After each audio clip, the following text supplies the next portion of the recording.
আমাদের একটা শীতকাল ছিল, বড় আরাম আদরের শীতকাল। ভোর ছিল কুয়াশা চাদরে ঢাকা। গিজারের নাম না শোনা পরিবারগুলোতে গামলি বা বালতিতে করে জল রোদে দিয়ে রাখত। সূর্যের তাপেই জল ঈষদুষ্ণ গরম হতো।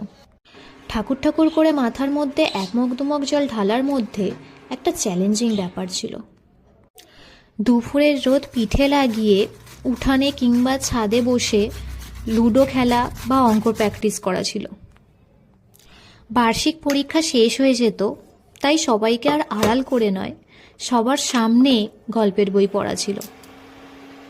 শীতে হাত পা জমে যেত, যেমন জমে যেত রিফিলের কালি। শীতের সন্ধেগুলো বাড়ি বাড়ি নলেন গুড়ের গন্ধ, গুড়ের পায়েস, দুধ পুলি, পাটিসাপটা এগুলোর গন্ধ ম করত। নিশুতি শীতে হিহি করা ঠান্ডার মধ্যে ছোটদের ভূতের গল্প ছিল।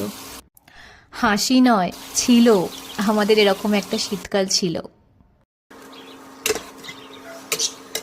আর এই শীতের ওলকপি যেভাবেই খাওয়া যায় সেইভাবেই সুন্দর লাগে।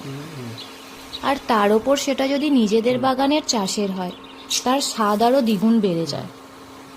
তবে এই ওলকপির বিভিন্ন আইটেমের মধ্যে আমার সবথেকে ফেভারিট আইটেম হলো এই গ্রেট করে বানানো ভাজা ওলকপি।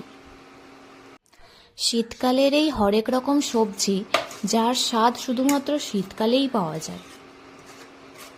আর এই গ্রেট করা ওলকপি ভাজা গরম ভাত, রুটি এই সমস্ত কিছুর সাথে খেতে কিন্তু বেশ লাগে।